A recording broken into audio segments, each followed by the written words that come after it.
গোপালগঞ্জে সেনাবাহিনীর তথাকথিত নিপীড়ন ও জুলাই গণহত্যা নিয়ে দিল্লির প্রেস ক্লাবে আয়োজিত সংবাদ সম্মেলনটি শেষ মুহূর্তে স্থগিত করা হয়েছে। আয়োজকদের দাবি, ঢাকার মাইলস্টোন স্কুলে বিমান বিধ্বস্ত হয়ে নিহতদের প্রতি শোক জানাতেই তারা সংবাদ সম্মেলন পিছিয়ে দিয়েছেন। তবে কূটনৈতিক সূত্র বলছে, ভারতের নীতি নির্ধারকদের নিরুৎসাহ ও স্পষ্ট অনাগ্রহের কারণেই আয়োজকদের পিছু হটতে হয়েছে। এই সংবাদ সম্মেলনের আয়োজক ছিল বাংলাদেশ হিউম্যান রাইটস ওয়াচ নামের একটি অজানা ও অনিবন্ধিত সংগঠন। সংগঠনটির পরিচয় ও বৈধতা নিয়ে প্রশ্ন উঠেছে শুরু থেকেই। যুক্তরাষ্ট্র প্রবাসী মোহাম্মদ আলী সিদ্দিকী, যিনি নিজেকে সংগঠনটির যুক্তরাষ্ট্র চ্যাপ্টারের মহাসচিব দাবি করেন, তিনি ছিলেন এই আয়োজনের মূল উদ্যোক্তা। জানা গেছে, সিদ্দিকী একসময় যুক্তরাষ্ট্র আওয়ামী লীগের দপ্তর সম্পাদক ছিলেন। তবে বিতর্কিত কর্মকাণ্ডের কারণে 2020 সালে তাকে বহিষ্কার করা হয়।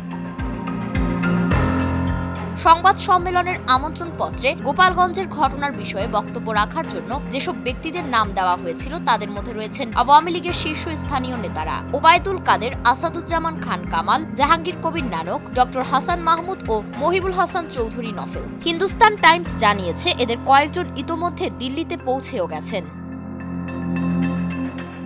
ঢাকা-দিল্লি কূটনৈতিক সম্পর্কের সম্ভাব্য নেতিবাচক প্রভাব বিবেচনায় নিয়ে বাংলাদেশের অন্তর্বর্তী সরকার বিষয়টি গুরুত্বের সঙ্গে নেয়। এরপর আনুষ্ঠানিকভাবে ভারতের পররাষ্ট্র মন্ত্রণালয়কে অভিহিত করা হয়। কূটনৈতিক সূত্র জানায়, ভারত চাইছে না বাংলাদেশের অভ্যন্তরীণ কোনো ইস্যু তাদের মাটিতে আলোচনার বিষয় হোক, বিশেষ করে সেটা দুই দেশের সম্পর্কে নেতিবাচক প্রভাব ফেলতে পারে এমন কিছু হলে তো নয়। প্রথমে সম্মেলনের জন্য সবুজ সংকেত দিলেও শেষ পর্যন্ত দিল্লি স্পষ্টতই আয়োজকদের থামিয়ে দেয়। আয়োজক মোহাম্মদ আলী সিদ্দিকী সাংবাদিকদের বলেন, ঢাকার মাইলস্টোন কলেজের ঘটনায় আমরা শোকাহত। নিহতদের প্রতি শ্রদ্ধা জানিয়ে সংবাদ সম্মেলন আপাতত স্থগিত করেছি।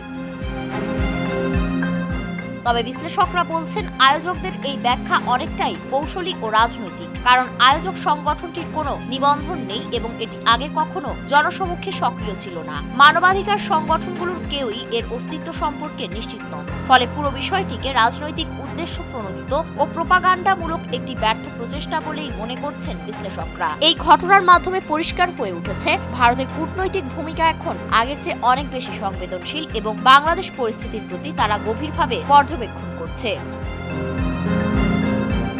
ফারিন রহমান প্রীতি, নয়া দিগন্ত।